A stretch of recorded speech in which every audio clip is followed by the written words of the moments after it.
pour cette interview à Saint-Pétersbourg. Dans une interview accordée quelques jours après votre prise de pouvoir, vous avez évoqué les relations avec la Russie, indiquant que Moscou était un partenaire pour le Burkina Faso. Où en sont aujourd'hui les relations entre nos deux pays et quelles sont leurs propriétés à votre avis? D'accord. Bonjour et merci donc pour l'opportunité de nous exprimer sur votre chaîne. Et nous l'avons dit sincèrement donc depuis ce jour. Et je pense que c'est la bonne relation qui nous amène actuellement ici pour honorer donc au forum Russie-Afrique, au cours duquel donc nous avons eu de très bons échanges et nous espérons donc pouvoir renforcer nos liens de coopération qui existent déjà, qui sont déjà très bien, parce que nous avons de très bons partenariats. D'accord, merci beaucoup. Et pensez-vous que le continent africain a un rôle à jouer dans le règlement de la crise ukrainienne, car une initiative de quelques pays d'Afrique a déjà vu le jour? Bien sûr, le continent africain, c'est l'un des grands continents aussi de ce monde. Et je pense que beaucoup d'États africains hier l'ont exprimé. Tout le monde souhaite que la guerre s'arrête. La guerre, ce n'est pas bien. Donc tout le monde souhaite que ça s'arrête, qu'on trouve des mécanismes pour l'arrêter, parce qu'on veut vivre en paix. Mais chacun aussi doit faire l'effort de son côté pour qu'on puisse faire un pas. Voilà. Merci. Et quelle est votre lecture du conflit qui se déroule en Ukraine actuellement? Lecture, moi je n'ai pas de lecture à faire là-bas parce que nous sommes aussi en conflit, nous.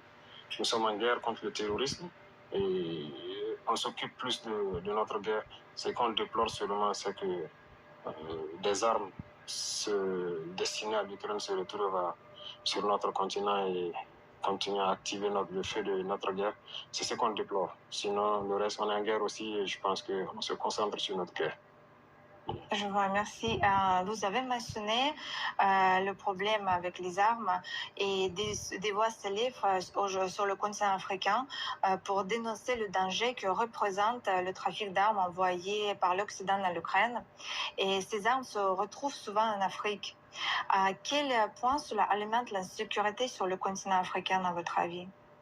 Mais je pense qu'il y a j'ai vu une fois sur des médias où le président ukrainien lui-même avait limogé une bonne partie de ses proches et tout pour des faits de corruption et sur les équipements militaires livrés. Ça veut dire que ce n'est pas contrôlé et ça se retrouve sur le continent, c'est un danger. Les terroristes, ils payent les équipements partout, surtout dans les zones de conflit, parce qu'il y a des trafiquants d'armes. Et donc, ça ne fait qu'aggraver l'ampleur aussi de nos conflits sur place là-bas. Voilà pourquoi nous trouvons que c'est très dangereux de déverser de manière incontrôlée, parce que ça se retrouve au mains des ennemis qui sont en train de tuer nos peuples. D'accord, je vois, merci. Et les autorités burkinabées qualifient le secteur de la défense de priorité pour la coopération avec la Russie. Où en est aujourd'hui la coopération militaro-technique avec Moscou? C'est la priorité parce que, comme je vous disais, nous sommes en guerre contre le terrorisme et donc s'il y a une chose vraiment qui nous tient à cœur, c'est de pouvoir discuter de certains aspects en termes d'équipement et de formation aussi, parce que ce n'est pas uniquement l'équipement et la formation. Aujourd'hui, ça va très bien parce que, Dieu merci, la Russie, c'est un pays. La Russie accepte nous vendre parce que ce n'est pas le cas avec d'autres pays. Donc voilà pourquoi on dit la coopération militaire technique se porte très bien.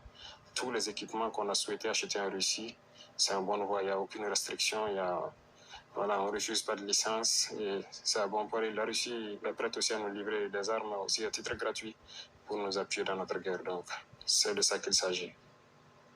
Et selon Moscou, la Russie et l'Afrique veulent créer des infrastructures qui ne seront pas contrôlées par l'Occident, y compris des infrastructures financières. Votre pays est-il intéressé à développer les paiements dans des monnaies alternatives et à réduire la part